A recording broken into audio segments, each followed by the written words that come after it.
Assalamualaikum warahmatullahi wabarakatuh. Perkenalkan, nama saya Muhammad Mahdafiki Abdillah. Saya dari kelas 2D4 Teknik Informatika B dengan NRP 31246032. Di sini saya ingin mendemonstrasikan hasil kerja saya di tugas pendahuluan Agile PDBL. Oke, yang pertama-tama kita sedang berada di landing page. Nah, kemudian bagaimana jika ingin menambahkan peminjaman? Oke, kita tekan tombol tambah peminjaman, masukkan nama, kemudian tujuan, lalu pilih ruangan yang akan digunakan. Misal saya pilih A202. Nah, lalu kita pilih tanggal dan pukul berapa. Misal kita pilih pukul 18.00 waktu mulainya, kemudian selesainya pada pukul 20.00. Oke, lalu kita ajukan permintaan. Oke, sudah. Nah, ketika kita lihat di halaman riwayat permintaan, di sini kita bisa melihat Mahdavikia UKMD hari ini pukul 6 sampai pukul 8 dengan status pending. Nah, kalau kemudian kita akan pergi ke halaman approval peminjaman, admin, kemudian approval. Nah, di sini bisa kita lihat ada beberapa pinjaman dengan terlihat nama, ruangan, tujuan, dan statusnya. Nah, misal ini yang peminjaman yang kita buat tadi. Nah, bisa kita setuju. Ada notifikasi peminjaman tersebut disetujui. Lalu kita lihat pada riwayat peminjaman atas nama Mahdavikia dan statusnya sudah approve sekarang. Oke. Kemudian kita lihat pukul 6 sampai pukul 8. Nah, kalau misal kita ingin buat peminjaman dan kita tabrakkan ya waktunya, waktu dan ruangannya, UKM, kemudian A202 dengan waktu yang sama. Benar, ini 16, kemudian 12.00, lalu oke.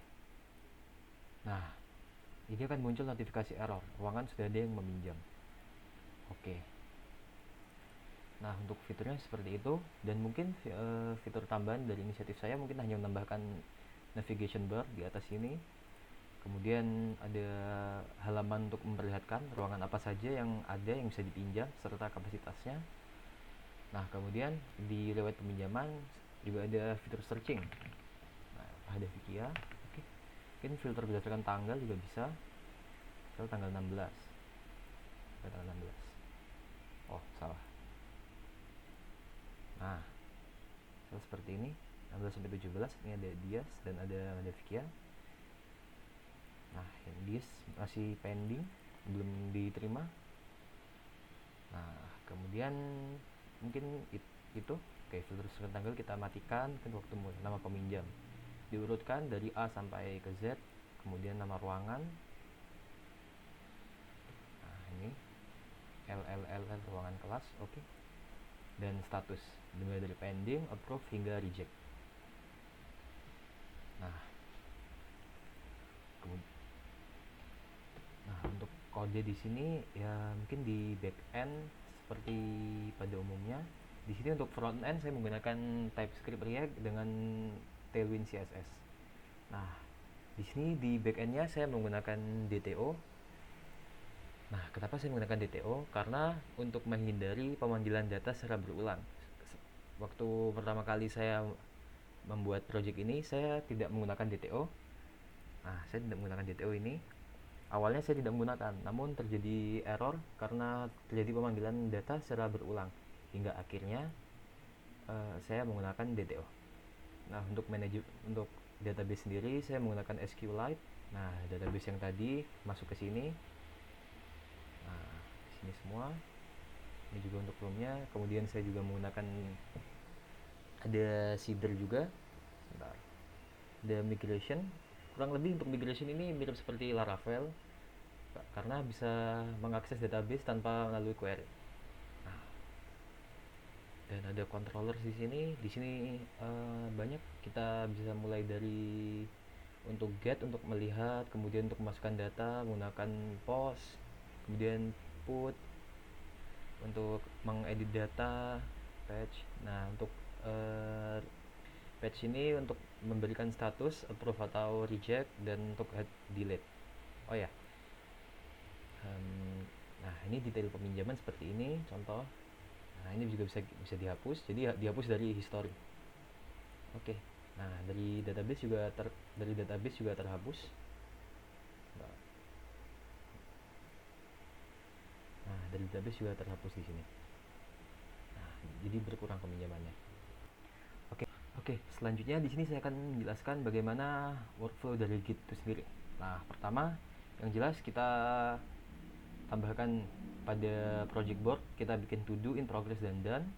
Kemudian kita tambahkan issue di sini, misal instalasi ASP.NET. Nah, terus bisa create new issue. Nah, ini masih draft ya. Oh ya, harusnya ini kita taruh pada to do karena awal sekali, belum kita apa-apakan. Kemudian jika sudah ada progress, kita geser ke sini in progress. Dan nanti untuk bagaimana supaya ini bisa beralih pada tabel done, itu menggunakan pull request. Bentar. Aduh, berarti kita harus ke sini. Nah, nanti di atas sini bakal ada notifikasi untuk pull requestnya. Nah, kenapa menggunakan Git? Karena kita bisa banyak orang bisa mengakses satu project dalam waktu yang bersamaan menggunakan branch ini tadi.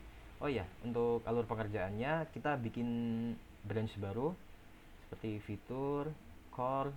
Nah, kita bikin branch baru di sini, kemudian kita melakukan edit kode pada branch fitur. Nah, setelah selesai, kita baru push ke develop dulu. Nah, kita nge-pushnya ke develop, jangan ke main langsung. Karena masih belum rilis aplikasinya. Dan apabila sudah rilis dan sudah final nih, baru kita push ke main. Dan ini proyek saya barusan saya push ke main. Nah, ini mungkin untuk branch defaultnya belum saya pindahkan ke main. Nah, untuk pengerjaan emang defaultnya kita jadikan ke develop dulu supaya saat kita push nanti kita pushnya ke develop. Nah, baru setelah yang ada pada pengerjaan pada fitur-fitur branch fitur ini sudah selesai, kita merge ke branch develop. Nah, setelah semuanya selesai, dari branch develop ini kita merge ke branch main ini. Nah, mungkin cukup sekian dari penjelasan dan demonstrasi dari tugas saya. Kurang lebihnya mohon maaf. Terima kasih. Wassalamualaikum warahmatullahi wabarakatuh.